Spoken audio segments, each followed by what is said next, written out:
Bom, gente, boa tarde. A gente vai começar aqui a transmissão do webinar aqui pela Local Web.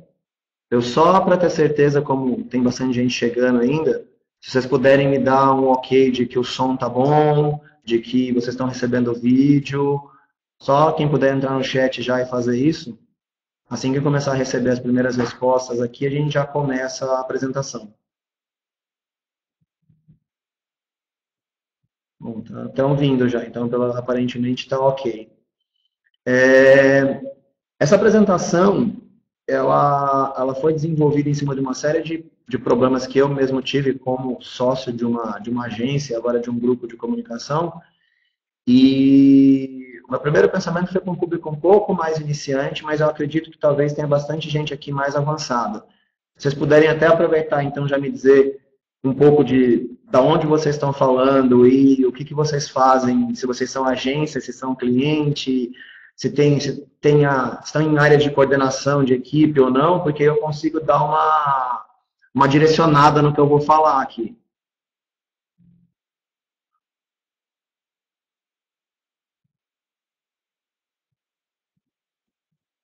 Acho que o pessoal está tímido. Aí, então, agência de Bragança, que mais, gente? Canela, Rio Grande do Sul, agência digital, legal desenvolvedor. O que eu pensei? Esse conteúdo ele é feito por um tempo um pouco longo, né? Então eu tento ser bem explicativo enquanto eu vou falando. Mas como eu imagino que tenha bastante gente mais técnica, é sócio de agência, eu pensei em ser um pouco mais sucinto durante a apresentação e deixar bastante espaço para perguntas. Porque aí, em cima do que vocês quiserem perguntar, do que eu apresentar e da experiência que eu tenho, a gente pode enriquecer mais o conteúdo com perguntas práticas de vocês, ao invés de eu ficar só falando. E eu vou responder algumas perguntas durante a apresentação, algumas que vão aparecer aqui no chat, e depois as perguntas mais complexas, que forem enviadas via hashtag e tal, eu vou responder no final. Tudo ok? Então, vamos começar? Então, essa apresentação, ela é... Só um minutinho. Só um segundo. O chat aqui, ele vai correr sozinho, né? Tá. Então, vamos lá, gente. Essa apresentação, ela foi feita pelo seguinte. Eu sou sócio de um grupo de marketing digital, grupo WTW. Ó, tem gente reclamando que não tem o áudio aqui. É o computador da pessoa. Tá, tem mais alguém que não tá com áudio? Eu tenho aqui a Daniela. Tá, então, olha, a gente tem bastante gente com áudio, deve ser o computador de vocês, quem não tá ouvindo, não tá ouvindo o que eu tô falando, não foi muito inteligente. Só um momentinho. Você pode pedir para eles atualizarem a página e trocar o navegador do Google Chrome. Tá. Só...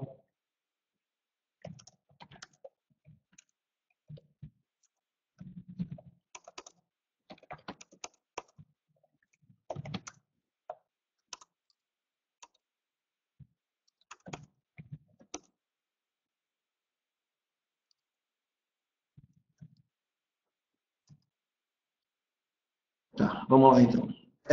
Então, essa palestra ela foi pensada pelo seguinte, eu sou sócio de um grupo de marketing digital, né, chamado Grupo WTW, eu fundei uma agência chamada 8020 Marqueteria Digital, e nesse processo eu tive bastante, assim como vários de vocês que trabalham, que são sócios ou que trabalham em agências pequenas e médias e tal, eu passei por uma série de problemas e eu montei esse conteúdo com a intenção de, talvez, ajudar algumas pessoas a não passar pelos mesmos problemas que eu passei.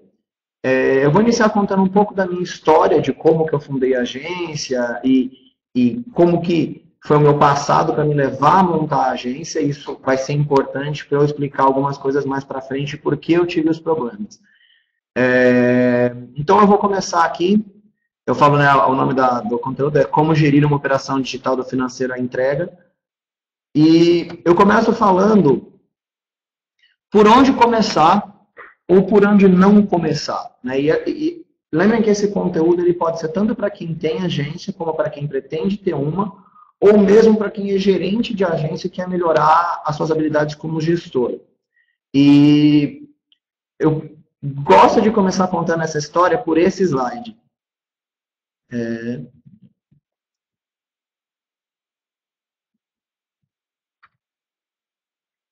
Então, só um momentinho. Tinha travado o slide. Ok, vamos lá.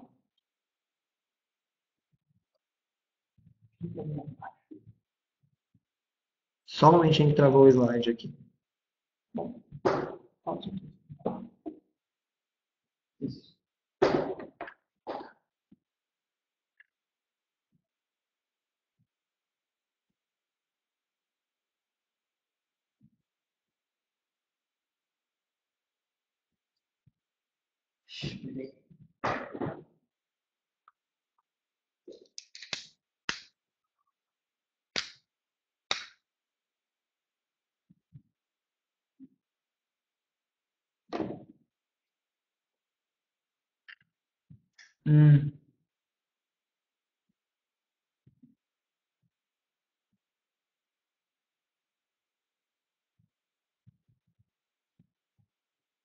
Parece que ele não carregou os próximos e caiu ficou lenta a conexão. Exatamente. Por isso que eu vim pra cá. Não vai cair. O pessoal que tá nesse link vai ficar. Não, vai ficar.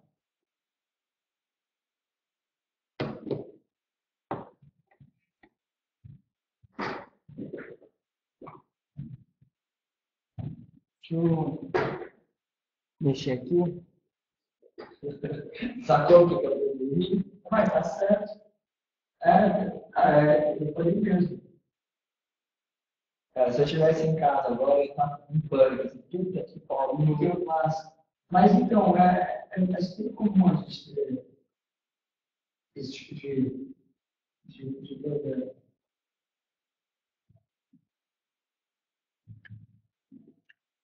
Você tá aparecendo aí. Não, tá pausado. Acho que ela tá carregando tudo. Até chegar na hora que você tá. Não, ele não tava na frente, parece. Vê se ele não saiu da pausa. Assim. É porque você tá aparecendo na tela, você não tava lá antes da tela.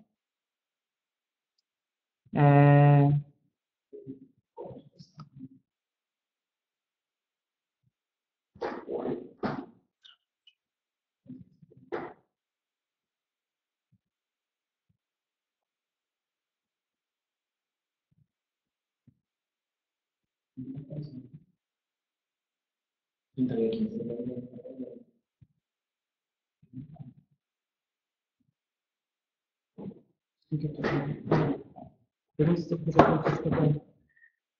Gente, voltamos aqui. Vocês estão. Só a gente teve um probleminha com a internet aqui. Voltou, né? Vamos lá então, vamos continuar.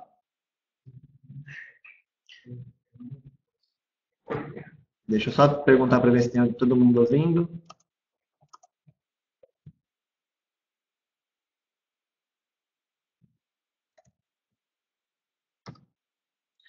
Beleza, todo mundo ouvindo, então vamos embora. Voltando, então eu comentei com vocês que a minha ideia era exatamente tentar passar um pouco desse conhecimento para vocês de como que eu comecei o meu negócio. Hoje a operação, a gente tem um pouco mais de 100 funcionários, mas eu passei muito aperto no começo para aprender e eu vou tentar falar um pouco disso para vocês. Então eu gosto de começar, né, exatamente por isso, por onde começar ou por onde não começar. E eu gosto muito dessa foto para falar um pouco desse por onde não começar.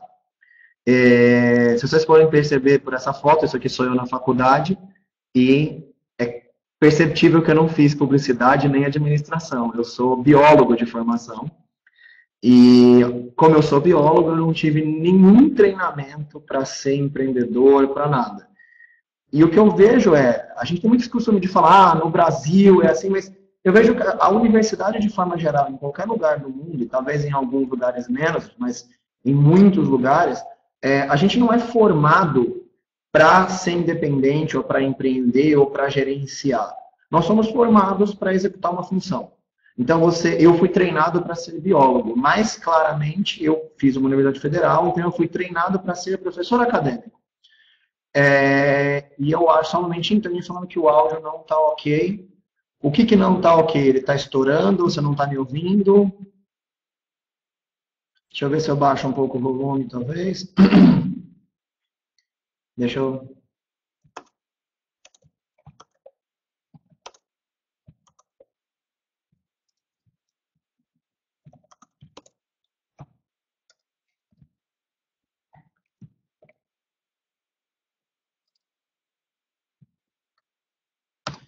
Bom, vou continuar aqui.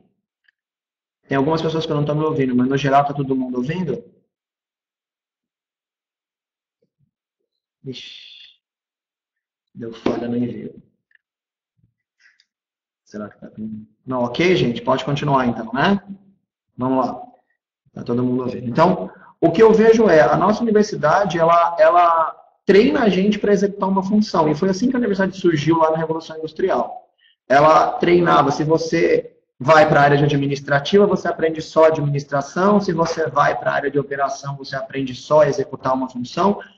E nenhuma função a gente é treinado, não existe, ou pelo menos não existia nada que treinasse a gente para ser empreendedor, para ser gerente, para coordenar a equipe. Então eu digo que esse foi o meu primeiro problema. Quando eu comecei a trabalhar, eu não tinha nenhuma, quando eu comecei a empreender, né, eu não tinha nenhum treinamento, nenhuma ideia de como que se fazia aquilo. E eu me formei biólogo, descobri que eu não servia para ser acadêmico, a minha área de biologia, dentro de biologia era comportamento humano, então eu descobri nesse caminho que eu podia usar o que eu conhecia de comportamento humano para trabalhar com marketing e publicidade. Óbvio que nenhuma empresa queria contratar um biólogo como profissional de marketing, então eu acabei indo atrás e, pô, já que ninguém quer me dar um emprego, eu vou fazer o meu próprio emprego. Então aqui essas duas fotos mostram eu, logo que eu comecei, né, eu já comecei dentro do marketing digital, então eu apresentei um projeto para um café, que gostou da ideia, esse sou eu com todo o glamour, trabalhando na casa do meu sócio, né. Aí, depois de 6 meses, 8 meses que a gente tinha aberto isso, como na época era muito o começo do digital, muita gente se interessou pelo que eu estava fazendo, então os clientes começaram a crescer muito rápido, em menos de 6 meses a gente já montou um escritório, esse sou eu e meu sócio de novo, numa cena de muito glamour, montando as cadeiras né, todos os móveis foram montados, essa sala enorme era a sala da nossa empresa. E o que aconteceu foi, eu peguei esse boom do digital. Então, de repente, todo mundo queria fazer Facebook, todo mundo queria ter um Twitter, na época tinha o Orkut. Então, foi um crescimento muito rápido.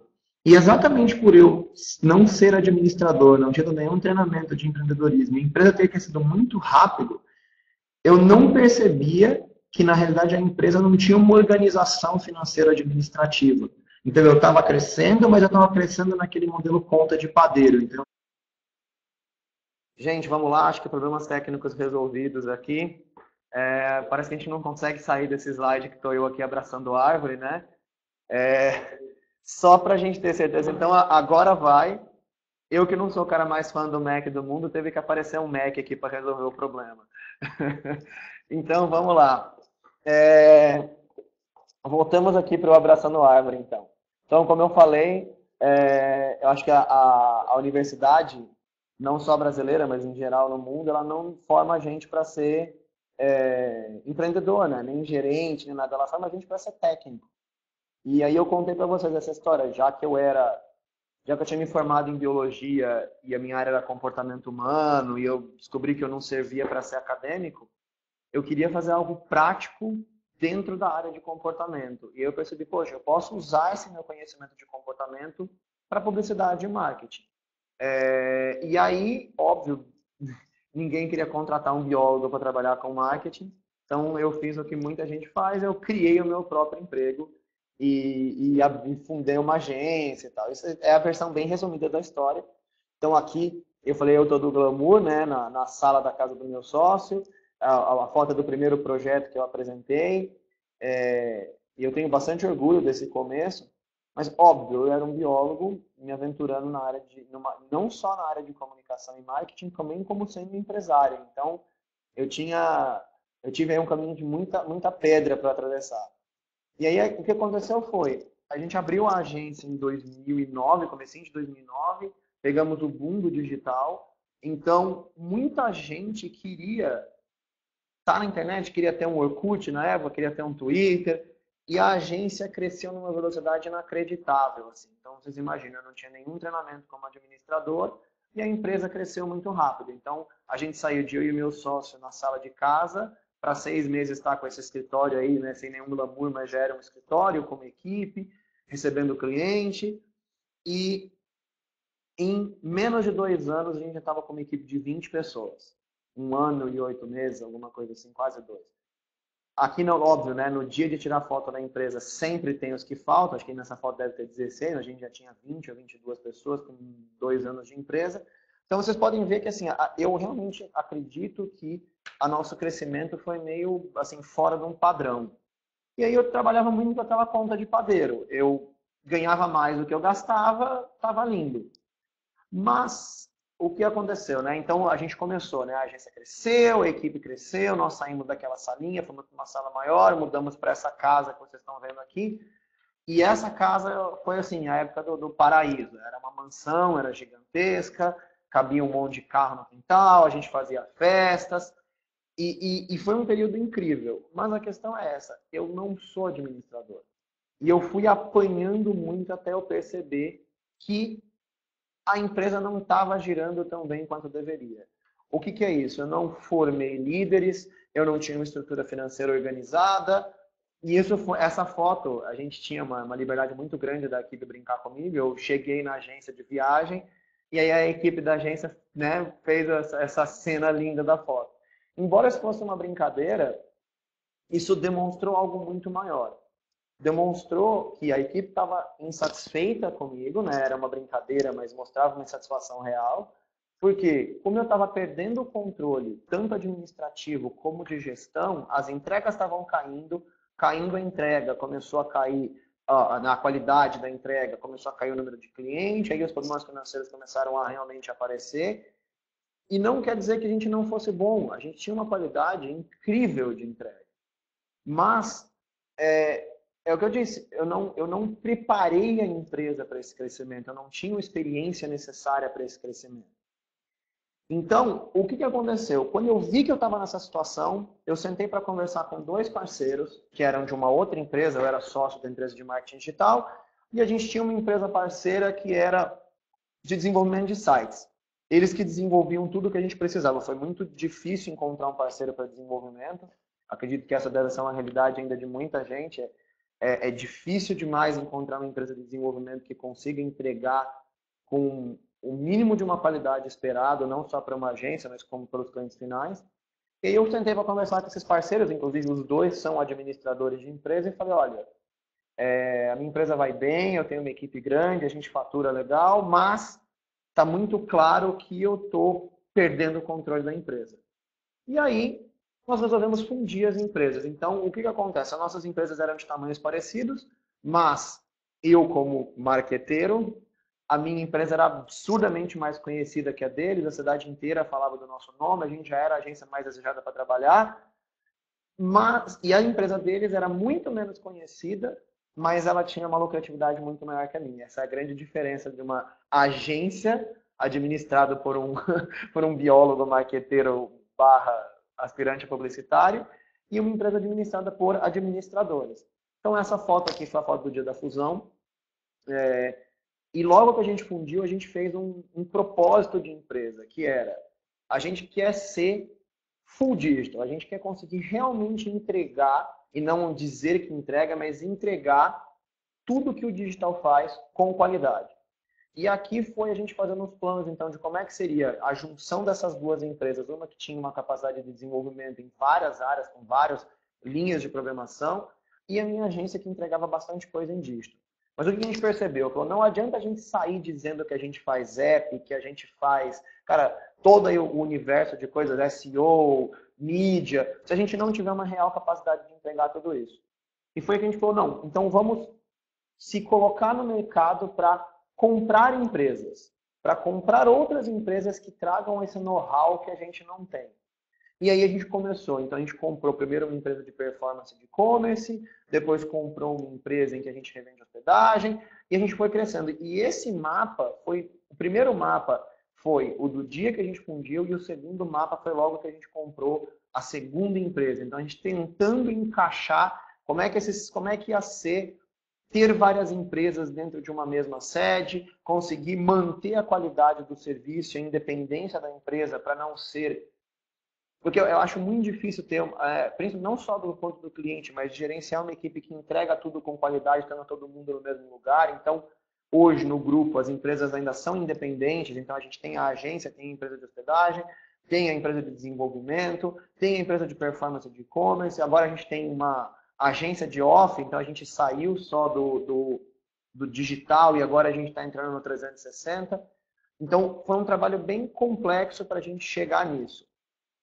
E quando a gente juntou, os meus sócios administradores falaram, olha, né, a primeira coisa que eles chegaram para mim, né, Estevão, essa mansão que a agência de vocês está não faz sentido.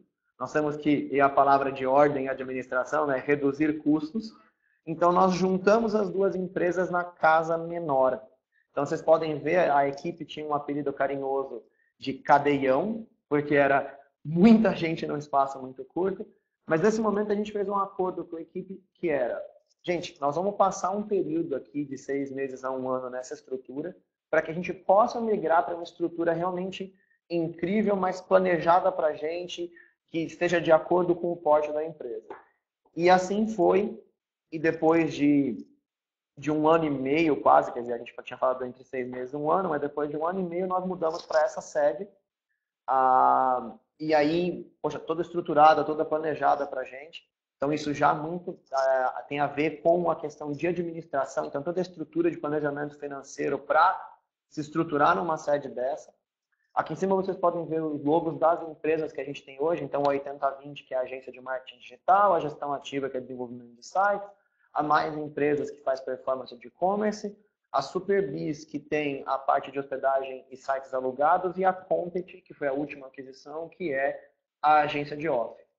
E a gente tem um sonho como grupo, que é o cliente poder tanto comprar os serviços independentes, então comprar só um site ou comprar só uma gestão de redes sociais, mas como também poder comprar um serviço de inteligência, onde ele busca a gente com o que ele quer, com as metas e com as dores dele, e a gente poder fechar um projeto de BI para o cara. Então, olha, se o seu orçamento é esse, a gente vai usar tanta da verba para off, tanto para on, tanto para desenvolvimento, e com isso conseguir quebrar aquele problema que eu vejo que muitas agências têm, que é o quê? A competição entre agências diferentes do mesmo cliente. Que elas perdem o foco em entregar resultado para o cliente e o foco passa a ser quem vai conseguir renovar o melhor contrato na próxima renovação. Então, esse é o nosso sonho hoje. E aí aqui algumas fotos internas, então você vê bem diferente do cadeião. Isso aqui, né, a gente tem muito espaço para crescer, ela já tem um pé direito duplo, já dá para a gente colocar um segundo andar ali, ela tem a estrutura pronta para isso. A gente está com uma equipe de 100 e poucas pessoas hoje, ela ainda comporta até quase 150 embaixo, se a gente fizer em cima passa de 300. Então, e tudo isso tem a ver com o que eu vou falar um pouco mais para frente. A administração. Eu vejo que muitos donos de empresas de desenvolvimento, empresas de publicidade, agências digitais, os sócios, os gerentes, os diretores não vêm da área de administração. São geralmente publicitários, programadores, e eu não conseguiria ter tido o planejamento, tanto financeiro como estrutural, para estar numa sede desse tamanho, ter projetado um crescimento. Então, o meu sócio administrador, ele projetou qual era o crescimento para os próximos 5, 10 anos, fez uma sede que comportasse esse crescimento. Isso tudo tem a ver com o que eu vou falar mais para frente. Então, o que mudou? Eu, biólogo, eu sou pós-graduado em marketing, então posso me dizer marqueteiro. Eu, biólogo, marqueteiro, estou aqui defendendo a necessidade de se ver uma agência, tanto de marketing digital, como de publicidade, como de desenvolvimento, como uma empresa antes de uma agência. E a gente sempre vê a minha agência de publicidade. Mas não interessa se você tem uma padaria, se você tem um supermercado, ou se você tem uma borracharia ou uma agência. Antes de serem qualquer coisa, elas são empresas. Elas precisam de uma estrutura administrativa para crescer com saúde, né? E o que aconteceu quando eu juntei a minha agência, que era administrada como agência, com os meus sócios administradores que transformaram elas numa empresa? E eu falo que, em geral, todo mundo que faz palestra para contar o lindo, olha que nós somos incríveis. E eu fiz esse conteúdo para falar como eu errei. E como que essa junção e eu ter feito essa fusão me colocou num outro caminho. Então, hoje, eu executo exatamente a função que eu sou melhor, que é relacionamento com o cliente, que é atendimento, que é prospecção de novos clientes, que é planejamento de marketing digital dos clientes de maior porte da agência. E os meus sócios é que administram mesmo tanto a parte financeira como a parte de operação. Então, o que mudou? A gente teve mudanças em todas essas áreas. Estrutura de governança, financeira, comercial, operação e pessoas, que é o tradicional RH. E agora, e eu espero que isso ajude vocês, né, quem estiver passando por alguns problemas, a enxergar talvez os problemas que na época eu nem enxergava que eles existiam, e quem sabe ajude vocês a enxergar os problemas e encontrar saídas para eles. Então agora eu vou caminhar com vocês com um modelo que a gente desenvolveu. O que não quer dizer que esse seja um modelo para todo mundo. A gente, inclusive, ignorou todos os modelos de outras agências, então nossas estruturas de cargo são diferentes, nossa estrutura interna operacional é diferente, mas eu acho que cada um tem que pensar nessas coisas como é melhor para a sua agência ou para a sua equipe, a equipe que você coordena ou para a sua estrutura, mas o importante é pensar nisso. O importante é saber que isso é necessário e fundamental para que uma empresa dê lucro, possa pagar o salário dos sócios, possa crescer e se tornar importante dentro da comunidade.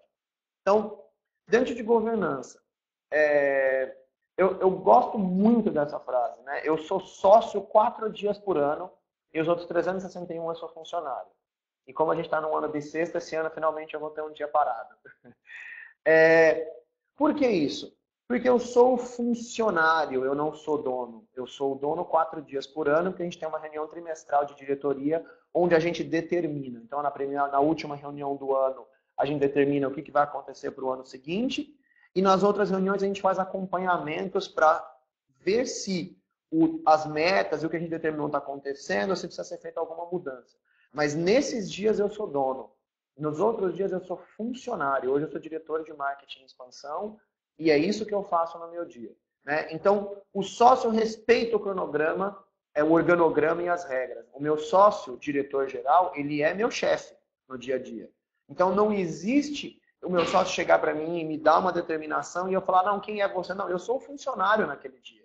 E se ele é o diretor-geral, ele tem a responsabilidade de fazer com que a empresa pague o que ela tem que pagar, que ela alcance as metas que a gente se programou a alcançar, e eu tenho que cumprir a determinação que ele, diretor-geral, está me dando. Por um outro lado, eu sou sócio-diretor de marketing e expansão, e aí eu determino coisas nessa área. A próxima que eu falo é isso. Eu acredito que eu nem precise falar, mas eu sempre falo, né? Separação total da sua conta pessoal e do que você gasta da empresa. Não interessa se você é sócio, se você tem 2 pessoas que são os sócios da empresa, se você tem uma equipe gigantesca, você tem que ter uma separação. A conta da empresa é a conta da empresa e você recebe um salário. E o seu salário é o que a empresa pode te pagar. Você é sócio, o primeiro corte é no seu bolso. Porque eu sempre falo que é a história da vaca. Né? Se você tem uma vaca e você toma o leite dela, você sempre tem leite. Se você mata a vaca e faz o churrasco, você não tem mais nada. Então, sempre, a empresa é sempre a prioridade. O sócio recebe aquilo que a empresa pode pagar e ele recebe um salário nunca mais do que um salário equivalente ao cargo dele no mercado. O mais ele vai ganhar na parte de retirada de lucros uma vez ao ano. E eu sempre recomendo a menor retirada possível para que você possa deixar o dinheiro dentro da empresa para que a empresa cresça. A gente só conseguiu fazer essas compras de empresa porque nós, como sócios, tiramos muito pouco e com isso o caixa da empresa cresce e a gente consegue fazer essas aquisições. A outra coisa é que tudo é contabilizado. Não interessa se foi comprada uma garrafa d'água. Se essa garrafa d'água foi comprada para uma reunião da empresa, ela é contabilizada. A empresa tem que ser entrega uma nota na empresa. E isso deve acontecer mesmo na empresinha de 2 ou 3 pessoas. Comprou uma água para a empresa, comprou um sabonete para a empresa, aquilo é contabilizado. A outra mudança muito significativa foi com relação ao financeiro. Então, a gente tem hoje uma ideia muito clara de qual a receita que a gente tem por tipo de serviço. É uma coisa que eu não fazia a menor ideia do que eu tinha antes. Então, o quanto que a gente recebe por desenvolvimento de site, o quanto que a gente recebe por hospedagem, o quanto que a gente recebe por SEO. E depois a gente tem a margem de lucro de cada uma dessas coisas. E com isso eu consigo determinar qual serviço eu tenho que me empenhar mais em vender, qual eu não devo vender, qual eu devo ter mais investimento ou não. Né? Além disso, também a gente tem um cálculo hoje muito de custo por hora por profissional dentro de cada serviço. O Teixeira está perguntando se essas perguntas serão durante a palestra ou será aberto espaço depois. Se vocês quiserem fazer algumas perguntas durante que eu puder ir respondendo, eu vou respondendo agora. Se eu perceber que as perguntas vão exigir uma resposta mais longa, eu deixo para o final. Mas podem ir mandando perguntas, algumas eu vou conseguir ver, outras não, né, porque eu estou focado no conteúdo. Mas se vocês acharem que a pergunta é muito pertinente para acontecer durante a apresentação, eu tento responder ela aqui. Então, assim, além dessa questão da receita, a gente tem uma ideia muito clara do custo por hora por profissional de cada serviço. E hoje em dia, inclusive, a gente tem isso por profissional júnior, pleno e sênior. Porque eu sei o quanto que a gente tem de faturamento por cada funcionário, por cada área, e quanto que cada serviço custa. Então, quando eu vou montar um orçamento, e eu sei que eu estou envolvendo um programador sênior, eu sei o quanto que aquele serviço deve custar. E isso, principalmente em desenvolvimento, a gente tem um maior número de erros. Então, se você projeta um orçamento com número menor de horas, ou você projeta usar um programador sênior e júnior e você coloca um sênior, você vai ter problemas no final. E você ter esse custo por hora por profissional é muito importante para que você consiga fazer bons orçamentos. A gente hoje não calcula projeto a projeto, a gente já tem um padrão, a gente sabe que quanto tempo de cada tipo de profissional eu preciso para fazer, sei lá, mídias sociais de um cliente de pequeno, de médio, de porte grande, então já tem tabelas de valor, mas essas tabelas são atualizadas a cada 2, 3 meses para que a gente possa ter essa precificação precisa. E isso influencia diretamente no lucro líquido da empresa no final. A outra coisa é a gente ter a ideia de quanto que cada profissional custa, de quanto que cada profissional a gente tem de faturamento por cada funcionário. E qual o lucro de cada um faz com que a gente seja muito preciso em poder calcular aumento, promoção. Por quê? Porque se eu sei, e a gente é muito transparente nisso com o próprio funcionário que trabalha com a gente. Então, assim, esse funcionário sabe o quanto ele dá de lucro para a empresa. Se ele sabe que ele não dá o lucro suficiente para pedir um aumento, ele não vai pedir aumento. Só um pouquinho, ainda vai demorar muito para eu solucionar o problema. Qual o problema, Shirley, que você está tendo? Bom, continuando. Então, a gente é muito claro isso para a equipe que o salário deles depende do lucro que eles dão para a empresa. Então, quando o funcionário senta para conversar sobre promoção ou sobre salário, é muito tranquilo para a gente, porque é muito claro para ele o quanto que ele gera para a empresa e o quanto que ele precisa gerar a mais para poder ter aumento, para poder ser promovido. Com relação ao comercial, aqui a gente teve mudanças bastante grandes. Então, essa foi o que eu senti, assim, as principais mudanças, foi na governança e no comercial.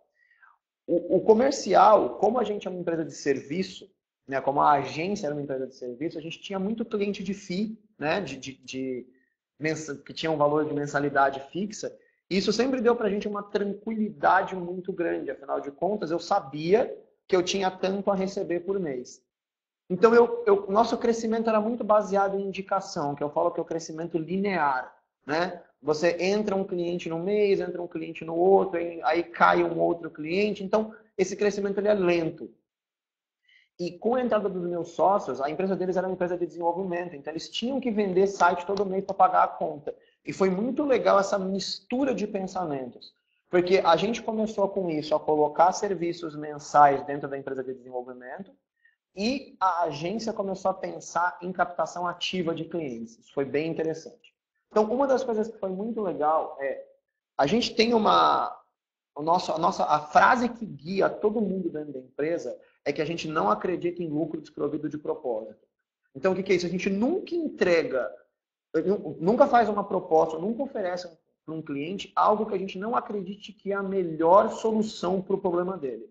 Eu posso até errar, mas eu tenho que acreditar que aquilo é a melhor solução. Porque isso é a única coisa que mantém um cliente no longo prazo. Se eu começo a vender o que é bom para mim e que não entrega seu resultado para o cliente não vai ficar muito tempo. E é péssimo para uma agência ter clientes que rodam, entram, ficam 2, 3 meses e saem. Porque normalmente os 2 ou 3 primeiros meses de um cliente é onde você tem o real trabalho, você vai desenvolver toda a linha de pensamento, toda a parte de criação de arte. E aí, se esse cliente sai 2, 3 meses depois, você perde todo esse trabalho. A gente tem muito um foco em manter o cliente por muito tempo. A gente tem clientes que estão com a gente desde o primeiro mês da agência. A nossa índice de saída de cliente, né, o churn é muito baixo por causa desse pensamento. Então, a gente fez uma separação da equipe de novos negócios da equipe de upselling. O que é? O novos negócios se foca somente em captar o cliente. O objetivo dele é traz o cliente com o valor, a gente tem valores mínimos de entrada por serviço, mas traz o cliente e coloca o cliente dentro da agência.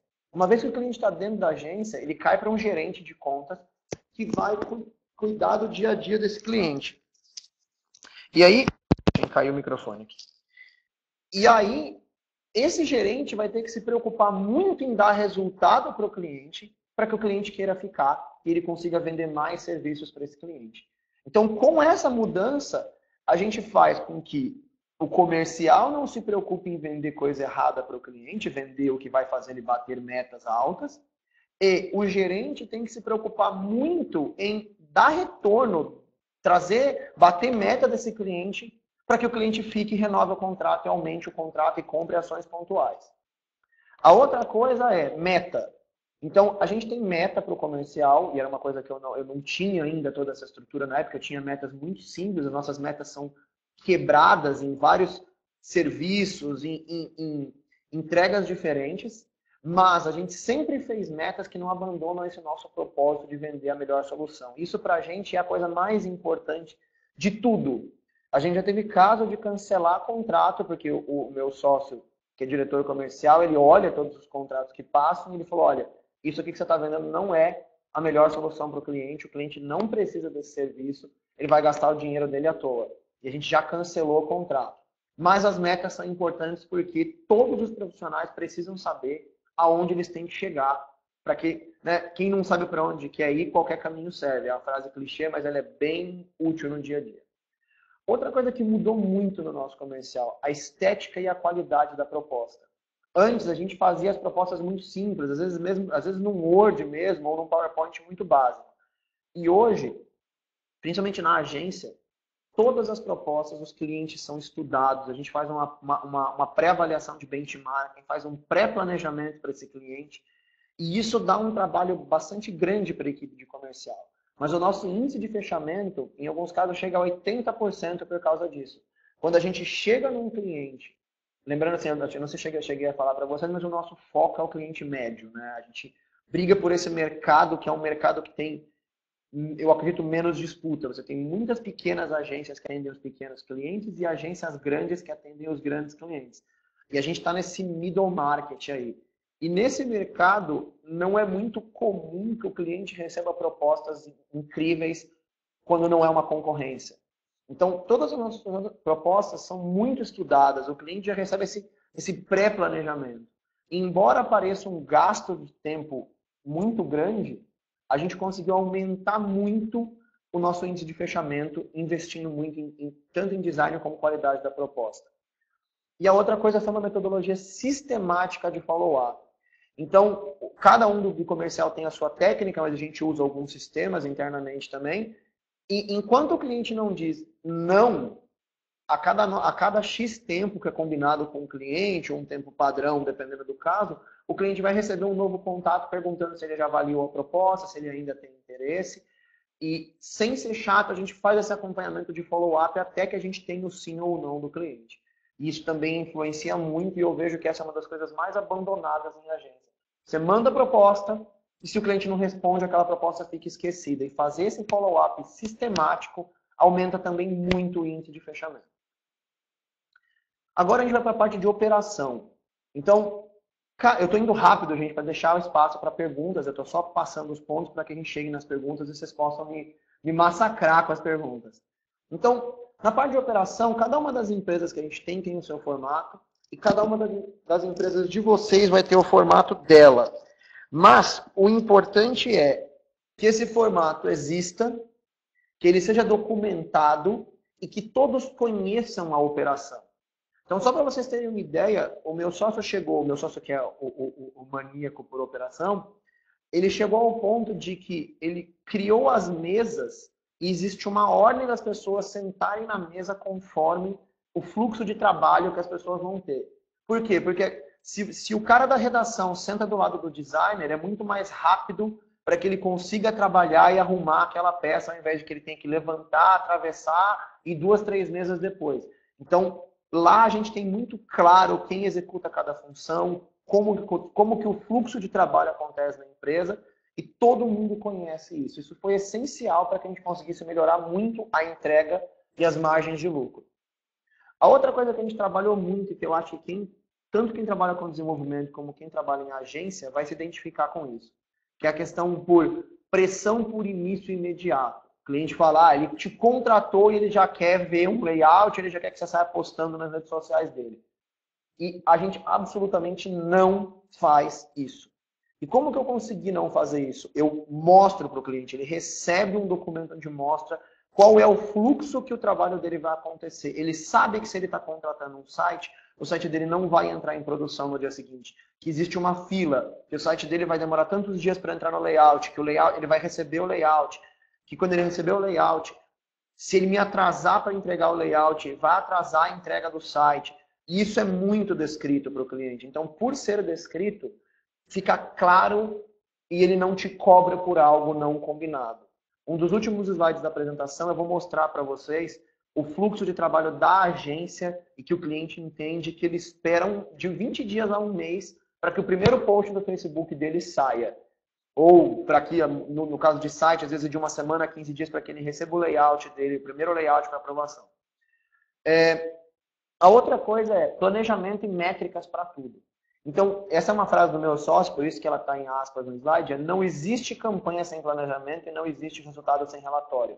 Isso é quase um mantra dentro da empresa. Então, por menor que seja o serviço, tem que existir um planejamento. Esse planejamento tem que ser ou pela duração do contrato do cliente ou pelo tempo mínimo que aquele serviço precisa de planejamento. A outra coisa é que todos têm meta. Então, não interessa qualquer coisa que eu feche com o cliente, eu sempre vou ter uma meta de entrega. E tem que existir um relatório para que a gente possa comprovar esses resultados e para que eu possa fazer uma avaliação de se eu cheguei ou não cheguei e se eu não cheguei, como que eu faço para melhorar e bater a meta no próximo ciclo. Depois veio essa questão que eu falei lá na operação, foi a estruturação completa do comercial. Então, a gente saiu da captação receptiva, que era coisa de indicação de cliente, e foi para a captação ativa.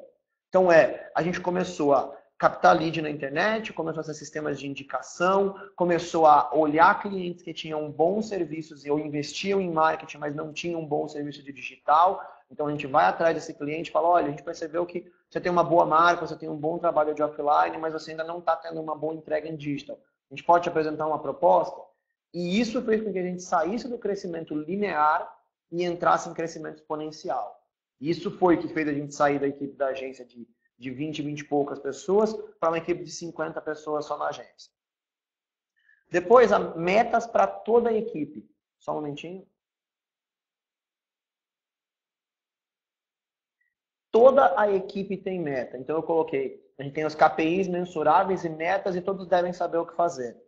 Então, se o cara é analista de redes sociais, ele tem as metas dele. Pode ser uma meta de impacto, pode ser uma meta de alcance, pode ser uma meta de compartilhamento, mas ele tem uma meta que é definida junto com o profissional de métricas, o gerente de contas e esse profissional. E ele sabe o que ele tem que alcançar no mês. E isso faz com que ele esteja sempre brigando para chegar e para ir além. E essas metas é feito com consenso dele. Então, ele sabe que é possível ele alcançar aquelas metas E se ele não alcançar, a gente vai ter que entender o porquê que ele não alcançou. Ok?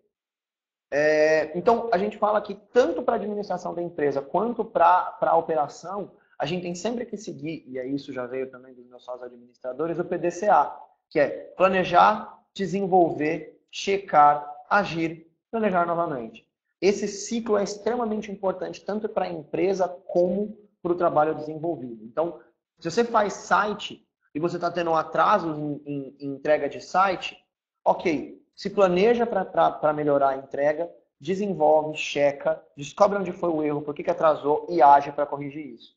Né? Se você continua fazendo sempre a mesma coisa e espera um resultado diferente, você é maluco. Se eu não me engano, é uma frase que dizem que é do Einstein. Mas é isso mesmo. Então entende onde está o erro e corrige. Agora, na área de pessoas, né, que é o departamento de RH. Quando a gente juntou as empresas, a gente montou uma universidade corporativa. Então, hoje, a gente tem treinamentos internos, né? Então, como está aí treinamento interno, de acordo com as competências necessárias para cada cargo. Então, quando a gente contrata um funcionário, independente se ele é um estagiário ou se ele é um gerente, ele vai ter treinamentos antes de começar a função dele, tanto treinamentos para conhecer a operação da empresa, como que a gente funciona, como que vai ser a função dele dentro da empresa, como a gente faz testes com ele para saber se ele tem proficiência em algumas coisas. Então, às vezes a gente contrata um gerente que não entende de AdWords, então ele vai ter um treinamento de AdWords, mas a gente também tem treinamentos mais genéricos para a empresa inteira. Então, por exemplo, a gente já teve, dentro da Universidade Corporativa, aula de planejamento financeiro pessoal. Porque a gente sabe que se o nosso profissional ele não está bem financeiramente, ele não consegue ter uma entrega de qualidade, porque ele não tem tranquilidade para isso. Então, a gente também tenta ajudar com que a nossa equipe se desenvolva pessoal e financeiramente para que ele seja um melhor profissional e possa crescer e ajudar a empresa a crescer. A outra coisa é recrutamento constante.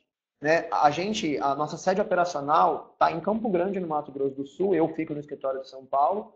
Então, a gente consegue com isso ter duas coisas bem interessantes. A gente tem um custo operacional menor e como hoje nós somos provavelmente a maior agência da cidade do estado e a gente tem toda essa questão de organização, de estrutura, de melhoria de pessoas e tal, a gente é provavelmente uma das agências mais desejadas para trabalhar no estado. Então, a gente consegue ter uma captação constante de profissionais e o meu sócio segue muito o mantra do Jorge Paulo Lemann de entrevistar todo mundo e de gostar muito do modelo do PSD, né? Poor, Smart and Deep Desire to Get Rich, que é pobre, inteligente e com muita vontade de ficar rico. Porque se esse cara ele é inteligente e ele tem muita vontade de crescer, você treina esse cara e ele se desenvolve. Então, qualquer pessoa que manda hoje um currículo para a empresa e tem um mínimo de identificação ou se mostra interessado o suficiente ou se mostra dentro desse perfil do PDCA, PSD, ele é entrevistado. E se esses profissionais se mostram interessantes, mesmo que a vaga não exista, ele passa para conversar com o meu sócio, a gente tenta contratar essa pessoa, porque é muito difícil encontrar profissionais talentosos e quando a gente encontra um, a gente não perde. Então, não existe um momento em que a gente contrata para uma vaga. Existe entrevistas constantes e contratações constantes para a empresa. A outra coisa que é muito importante dentro de pessoas, plano de cargos e carreiras. O profissional, principalmente em agências menores, com menos de 20, 30 pessoas, o profissional ele precisa saber que ele vai ganhar mais, que ele vai crescer, para onde ele vai, porque senão você perde o talento. Ou esse profissional fica, mas ele trabalha desanimado e porque ele não percebe. A gente precisa, como ser humano, perceber que a gente vai estar melhor amanhã do que a gente está hoje. E você precisa desenhar isso para a gente, para as pessoas. Né? Hoje, como nós somos um grupo, a gente tem tanto a possibilidade de crescimento horizontal, como vertical, como no cargo. Então, o que é o horizontal? O profissional que é gerente da agência, ele pode mudar da agência de marketing digital, ele pode mudar para ser gerente da empresa de performance de e-commerce, ou ele pode mudar para gerente da empresa de desenvolvimento. Então, se ele sentir que ele tem mais talento para uma das outras agências, ele pode pedir para mudar de empresa. E isso, por incrível que pareça, é bastante comum. A gente já teve designer que saiu da empresa de desenvolvimento e veio para a agência de marketing digital. A gente já teve o coordenador de operação que saiu da digital e foi para o desenvolvimento. Então, isso é interessante. A outra coisa é o vertical. Então, ele pode saber que ele vai entrar como estagiário, vai virar para júnior, pleno, sênior, coordenador, gerente, e ele vai virar até diretor. A gente tem pessoas que estão com a gente, que estão desde o cargo de pleno, que mostraram interesse em se tornar diretores. Inclusive, tem uma pessoa que está sendo treinada desde pleno para ser presidente da empresa. Né? Nós três, como sócios, falamos que a gente tem que deixar de ser essencial para a empresa e a gente quer treinar pessoas para assumirem as empresas. Então, a pessoa sabe, ela está sendo treinada para chegar naquele cargo. Se ela vai chegar ou não, é interesse dela, mas ela está sendo treinada e aquela linha já está traçada para ela. E o desenvolvimento no cargo, porque tem muita gente que não quer ser gerente, não quer ser diretor, não quer ser presidente. Então você pode ter um designer que ele entra como designer júnior, vira pleno, vira sênior, ele vira web designer, ele vira web designer de UX e ele vai crescendo até o momento em que ele vira designer de botão de compra. E a cada passo que ele vai, a cada vez que ele se desenvolve mais como profissional, ele vai ganhando mais porque a lucratividade daquilo que ele entrega é maior. A outra coisa é uma avaliação institucional. Então, a cada 6 meses a gente faz uma avaliação de clima. Isso é válido na empresa que tem 10 funcionários, como na que tem 1 milhão de funcionários. Você precisa saber se os seus funcionários estão satisfeitos, se não estão, para onde eles querem ir, para onde eles querem crescer, se eles acreditam que a empresa está indo no caminho certo ou não. E você tem que fazer isso de uma forma que ele acredite que ele não vai ser punido, para que ele possa dar respostas sinceras. A gente faz de uma maneira muito vazia, de uma maneira muito simples, com o Google Docs. Hoje tem um software que faz isso. Mas, se você coloca um Google Google Docs anônimo, você faz com que a pessoa seja bastante sincera e você vai ouvir coisas duras, mas muito importantes. Eu, como diretor, já ouvi coisas, inclusive, que às vezes doíam de ouvir. Mas eu só cresci como diretor e como gestor de pessoas exatamente por isso. Depois a gente tem a aplicação do MBTI. Para quem não conhece, é o Myers-Briggs Type Indicator, que é um indicador de tipo de personalidade. Isso também ajuda a gente a entender o perfil daquele profissional, para onde ele pode ir. Lógico que eu não vou basear o crescimento dele naquilo. Mas se eu percebo que eu contratei um profissional que é introspectivo, que tem um perfil mais analítico, eu sei que ele provavelmente vai ter muito mais um crescimento dentro do cargo do que um crescimento vertical. E eu tento ajudar ele nesse caminho. Então isso também foi bastante importante para a gente. Depois, gente, a gente está chegando já para o final da apresentação e eu vou mostrar qual que é o nosso modelo. Mas esses slides eu não consegui extrair ontem os organogramas novos, os organogramas são antigos. Então, eu vou falar para vocês nem ligarem muito para esse organograma, mas é só para vocês verem que eles existem. Já tem gente fazendo spam aqui no chat. Eles existem, eles são desenhados, todo mundo conhece esse modelo e por isso que que a coisa funciona. O que eu vejo muito em agência é que tem essa coisa, nós somos uma empresa sem hierarquia. E aí ninguém sabe quem é o gestor, ninguém sabe quem tem que tomar a decisão difícil na hora que essa decisão precisa ser tomada. Então eu acho muito bonito modelos como os Zappos e tal, mas se você não é tão moderno quanto as Zappos, e tão preparado quanto as Zappos para ter esse modelo sem hierarquia, deixe claro para as pessoas quem é o responsável por cada função. Isso é, quem vai ter que garantir o resultado e quem vai pagar ou ser punido caso aquilo não aconteça. Tá? Então, aqui a gente tem um modelo, né? O conselho, que é onde os sócios se reúnem 4 vezes ao ano. O conselho comanda o grupo WTW, que manda no diretor-geral. Mas no dia a dia, o diretor-geral manda no diretor de tecnologia, que é um dos sócios, e manda em mim, que sou diretor de expansão, de marketing e expansão aqui em São Paulo. E aí tem uma estrutura, diretor comercial, muita gente ligada ao diretor-geral. Porque no nosso caso, o diretor-geral também ou que seria na terminação em inglês, ele seria um CEO e um COO. Então ele é diretor-geral e diretor de operações. E a gente quebra isso por empresas. Então aqui tem as estruturas da empresa de desenvolvimento de site. Aqui a gente tem a Superbiz, que é a empresa que vende hospedagem, que inclusive em partes é cliente daqui da Local Web. Ela também tem um produto que é o site inteligente, então que é um site barato que a gente entrega para que a gente traga o cliente para o serviço de de hospedagem. Então, e aqui a gente tem uma das estruturas, que é a estrutura um pouco mais antiga, que é a da 80/20, que é a agência. Então, a gente tem a gerente de operações, que controla os gerentes de conta, que controla os coordenadores de conta. A gente tem a estrutura da produtora de vídeo, que ainda está dentro da agência, mas que em breve também deve virar uma empresa separada. Então, aqui a gente tem toda essa estrutura detalhada para que todo mundo na empresa conheça e saiba com quem eles estão relacionados, quem é o coordenador daquela função a qual eles estão representando.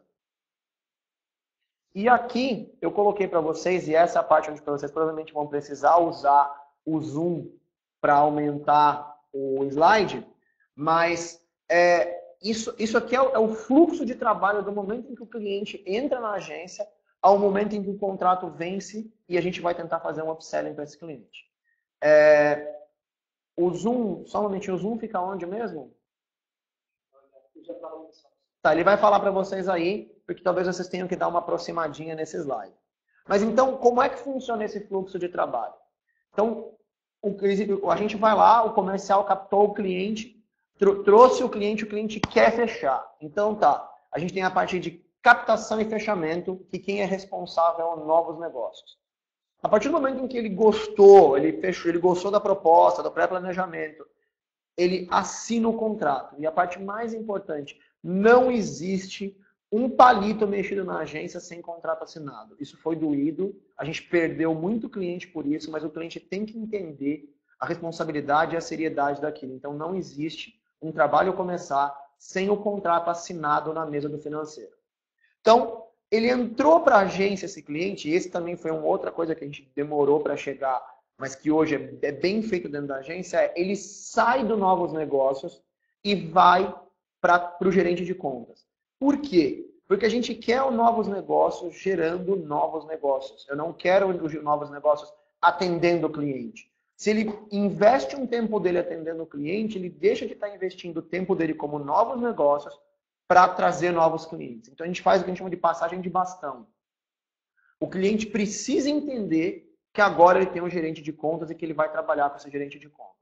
Aí vão falar, mas no dia a dia isso não funciona bem assim, o cliente vai continuar querendo se relacionar com o cara que fechou a conta. Isso é verdade, porque eu que sou sócio, muitas vezes tenho o cliente fazendo isso. Como que a gente lida com isso? Assim que fechou, a gente faz uma reunião onde eu coloco o gerente de contas dele, eu e o cliente, ou o novos negócios do cliente, fala, a partir de agora, esse é o seu gerente, ele conhece o gerente, quem apresenta o planejamento é o gerente. No dia a dia, as primeiras vezes ele vai ligar para mim. Aí ele liga para mim e eu falo, olha, é o seguinte, eu vou desligar com você aqui, vou ligar lá para a gerente X, vou ver com ela e te respondo. Só que eu estou no meio de uma reunião, agora, a hora que acabar minha reunião, eu ligo para ela e te retorno. Então o cliente começa a entender que eu vou ser só um obstáculo no caminho para ele resolver o problema. E aí na segunda ou terceira vez ele vai, ele entende, ele começa a lidar com o gerente de contas.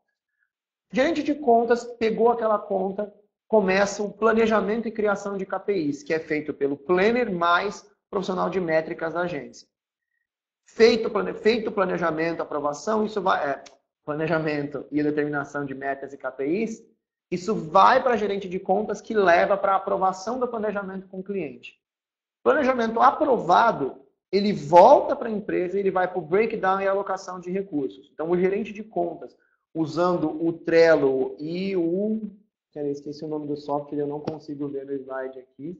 É um softwarezinho que a gente usa integrado com o Trello para medir uso de tempo, né? Para fazer depois a gente computar quanto que cada serviço usou de tempo e de recurso da empresa.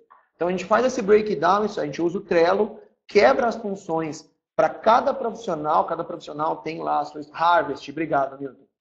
Cada profissional vai receber as suas funções, as suas tarefas por dentro do Trello, já determinado quanto mais ou menos de tempo a gente acredita que vai ser usado para aquela função. E aí cada profissional sabe exatamente o que vai ter que fazer, quando que ele tem que entregar, qual é a dependência de outros profissionais daquilo, e ele sabe o quanto é importante ele entregar no prazo. Feito isso, a gente vai para a determinação de metas da equipe. Então, como a gente tem os KPIs, né? E eu sempre falo que em agência as pessoas costumam confundir indicador de performance com indicador-chave. Então, a gente tem lá os 3, 4, 5 KPIs principais que agora vão ser desmembrados nas metas da equipe. Então, se eu tenho um KPI de engajamento, agora eu vou desmembrar isso em curtir, compartilhar, comentário, índice de resposta, e cada um dos profissionais recebe essas metas pessoais dele. Somente depois desse processo inteiro é que a gente vai para o início de execução. E o cliente sabe que esse processo é informado que o primeiro mês de contrato dele a gente só vai fazer esse trabalho. Sim, gente, a apresentação vai ficar disponível para vocês gravada no final, para quem quiser reassistir. Vocês recebem por e-mail um link com isso, tá? Então, iniciou essa execução, aí a coisa começa a acontecer dentro da empresa, todos os processos acontecem, e aí, quando a gente encerra o primeiro ciclo, é gerado um relatório pelo profissional de métricas e é feita essa avaliação de tudo o que aconteceu. Quais metas foram batidas, quais não foram. Se não foram, foi porque as metas foram setadas erradas ou porque os profissionais envolvidos não deram o resultado que tinham que dar. Feito isso, a gente vai para a questão de retroalimentação. Então melhora o que estava bom, corrige o que estava errado. Acabou esse ciclo, a gente vai para o upselling. Isso chama o cliente e fala, cliente, olha aqui, nós batemos a sua meta. Você me deu X reais, eu te entreguei 1,5, 2, ou 3, ou 4, ou 10 vezes os reais que você me deu. Vamos aumentar esse investimento? Vamos colocar mais dinheiro, ver se eu consigo manter esse multiplicador? Então vamos lá, você está me dando X, eu estou te entregando 2X. Se você dobrar o que você está investindo, eu acredito que eu consigo dobrar o seu retorno. Vamos dobrar o investimento? E aí eu tive um padrão de como convencer o cliente a comprar mais, a dar mais dinheiro para a agência. E eu gosto muito de falar que o único jeito de um cliente dar mais dinheiro para a agência é se a agência der dinheiro para o cliente. Esse é o único jeito. Não tem contar história, não tem fazer case bonito, não tem videocase que garanta que o cliente vai te dar mais dinheiro se você não encher a conta dele de dinheiro também. E aí, indo para o último slide, a gente vai poder abrir para perguntas, eu falo, como que a gente enxerga o nosso futuro? A gente quer aumentar o porte e o FII dos clientes atendidos, então a gente está hoje com os clientes, os pequenos médios, a gente quer ir para os médios grandes. A gente tem um planejamento de se tornar, nos próximos 20 anos, um dos 25 maiores grupos de comunicação do Brasil. Essa é a nossa meta como empresa. E eu sempre falo que sonhar pequeno e sonhar grande dá o mesmo trabalho, mas executar o sonho grande dá bem mais trabalho e a gente tem brigado por ele. A gente nunca cresceu menos de 50% num ano e a gente tem brigado muito mesmo agora em ano de crise. A nossa meta é crescer 50%. A gente está pegando muito um movimento que quem é de digital deve estar vendo, que é os clientes, mesmo os que reduziram verba de marketing, estão aumentando a verba no digital, porque você consegue, o custo de digital é menor e a mensuração de resultado é melhor. E tem muito cliente saindo de grandes agências que cobram caro e indo para agências menores que conseguem garantir uma entrega. Então isso eu vou sair dessa empresa que tem um nome bonitinho para eu contar para meus clientes e para uma empresa mais barata que me faça uma entrega igual. Então a gente pegou muito desses dois movimentos. E a outra coisa que a gente pensa muito é a questão de ser comprado.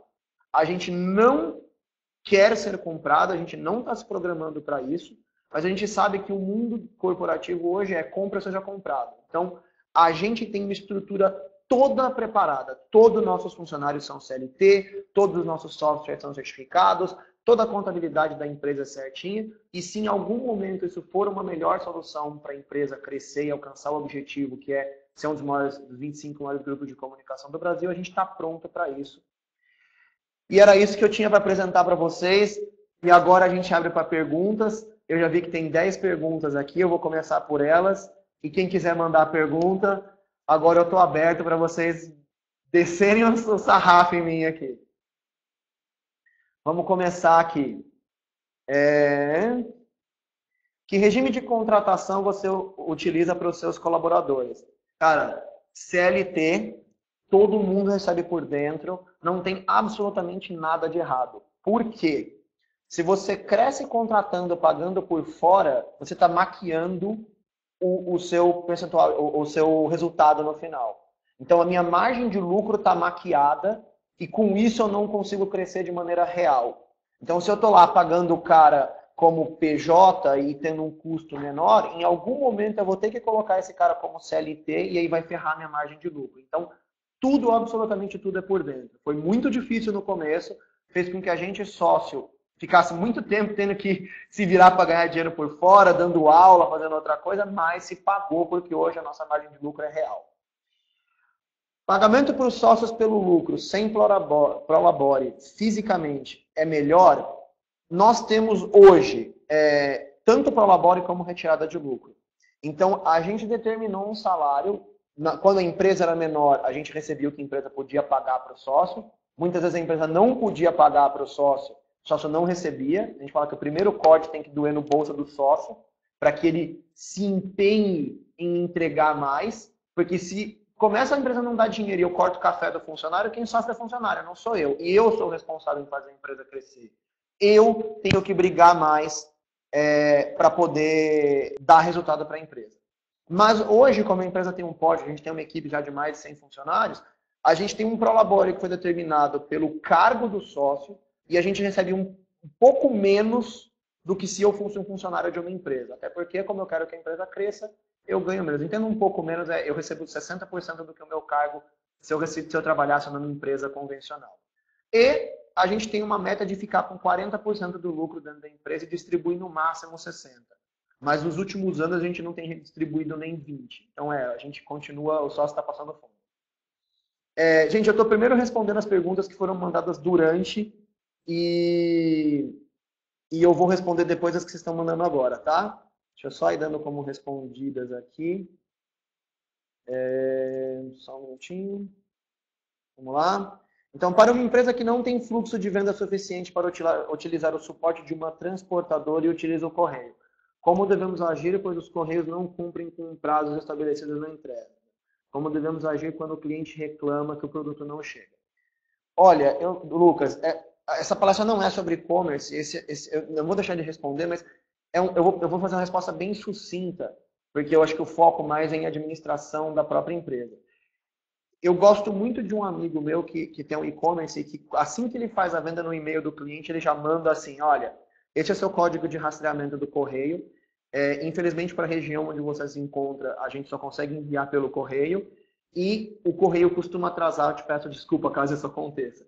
Ele está sendo mega honesto, muita gente fala que ele está até informando o cliente de um problema que ele não pode ter, o que é chato, mas eu acho legal a forma como ele coloca, porque ele mostra para o cliente que realmente ele, como empresário, está completamente impotente no prazo de entrega do cliente. Ok? Mas esse é um assunto para um outro momento.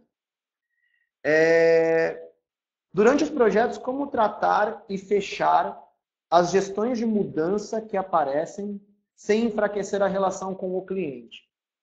Tá, eu não sei se eu entendi muito bem a pergunta. O nosso cliente, ele sabe pouco das mudanças internas, a não ser quando a mudança influencia quem atende ele. O que a gente faz a gente não fica mudando o tempo todo. A gente estuda durante um período longo, às vezes, normalmente 1 ano, mas no mínimo 6 meses, e a gente faz as mudanças sempre de maneira muito estruturada e documentada. Então não existe essa coisa de que hoje o cara é atendido pelo fulano e amanhã ele é atendido pelo ciclano. Isso geralmente gera realmente uma desconfiança no cliente de que sua empresa é desorganizada.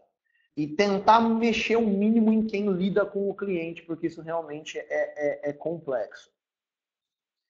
Se eu posso falar um pouco sobre a captação ativa de clientes. Poxa, só um pouquinho, depois eu consigo ler esses comentários geral que eu posso... Legal, então, inclusive se você quiser depois disponibilizar um e-mail de contato para o pessoal... Tá, eu vou passar um e-mail de contato para quem quiser. Eu só peço para vocês não encherem o meu e-mail de perguntas, porque senão depois eu não dou conta de responder tudo. Legal, pode mandar então para o pessoal da Local Web aqui. Rafael, você manda por aí. Ele vai mandar por escrito aqui. E depois eu quero ler, porque eu estou vendo que tem bastante gente dando os parabéns, e ser parabenizado é sempre gostoso. Vou voltar aqui para as perguntas então. A parte de captação ativa, ela tem vários processos. Então, um exemplo, se eu vendi um site para um cliente, eu sei que o comercial que vendeu o site passa o contato para o comercial da agência e fala, avalia esse cliente. O cara vai avaliar se aquele cliente que comprou um site tem potencial de comprar marketing digital. A outra coisa que a gente faz é muito avaliar empresas. Então, a gente olha muitas vezes empresas que estão com trabalho, por exemplo, para a agência, que estão com um trabalho muito fraco de Facebook, que a gente vê que é um trabalho interno que podia melhorar. A gente, inclusive, toma muito cuidado para nunca abordar clientes que já têm agência, isso seria muito antiético.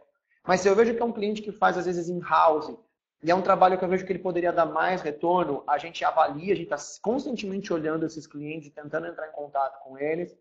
Como a gente tem uma empresa de performance de e-commerce, a gente vê e-commerce que às vezes não estão indo bem, a gente aborda esse cara, manda um e-mail, tenta achar algum contato em comum na rede de networking ou pelo LinkedIn e fala, opa, tudo bem? Olha, a gente viu que você poderia estar tendo um resultado melhor em tal e tal coisa, ou a gente detectou que o seu SEO poderia estar melhor em tal ponto, posso te apresentar uma proposta? Isso é essencial para esse crescimento exponencial, para você sair do linear.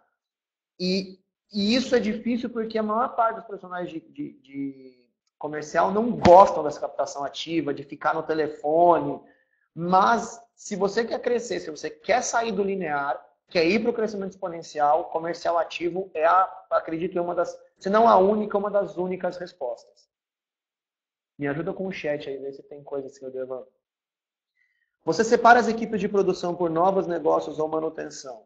Como eu falei, novos negócios é captação de cliente. Acabou a captação de cliente, ela cai para dentro da equipe. Novos negócios absolutamente não tem mais nada a ver com isso, ele vai captar novos clientes.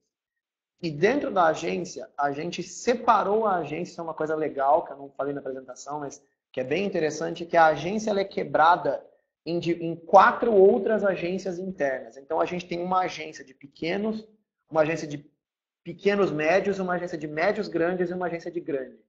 E elas têm uma equipe completa, elas têm um coordenador de contas, um redator, um designer, tem métricas, toda ela é a equipe dela. O que muda de uma agência para outra?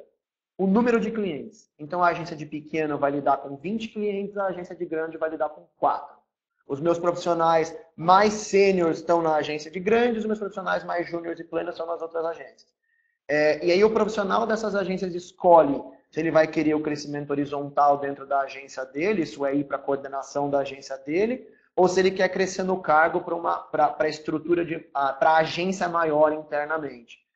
Então, cada cliente cai numa agência que comporta o valor que ele paga. E por isso eu consigo pegar clientes de valor super pequeno e clientes de valor super alto e ter uma entrega de qualidade para todos eles. Gente, vocês me coordenam com relação a tempo, eu estou sem pressa. Tá. Tá tranquilo, então eu vou mais umas 3 perguntas aqui e aí a gente depois eu tento dar mais respostas de quem quiser entrar em contato comigo, até bater um papo pessoalmente. Eu sou mentor de algumas empresas, eu tenho o maior prazer em ajudar nessas coisas. Só eu conseguir encaixar a agenda. O foco é projeto pontual ou projetos de receita recorrente? Depende da empresa. Na agência, a gente foca muito mais em clientes de receita recorrente, porque esse tem 2 vantagens. Uma, eu posso trabalhar mais esse cliente, garantir que ele vai ter um resultado melhor, e isso melhora a avaliação da empresa como um todo, porque eu tenho vários contratos que me garantem recebimento, e isso dá uma tranquilidade financeira para eu planejar crescimento, porque eu já sei quanto eu vou ter de receita nos próximos meses e nos próximos anos. Como a gente sabe mais ou menos qual é o churn, quanto que a gente perde de cliente por cada período e qual a velocidade que os clientes novos entram numa média, a gente consegue fazer um planejamento muito preciso de quanto dinheiro a gente vai ter, inclusive para um ano seguinte. Isso, volta a falar, está muito ligado ao meu sócio administrador. Qual é o tempo médio para criar propostas? Depende do porte do cliente. Um cliente de pequeno porte a gente cria, às vezes, em 1 hora, 2. Um cliente de grande porte pode demorar 1 semana, se for uma concorrência, às vezes mais do que isso. Mas, em geral, as propostas demoram de um meio período a 2 períodos. Isso é, de uma manhã, uma tarde a 2 dias inteiros.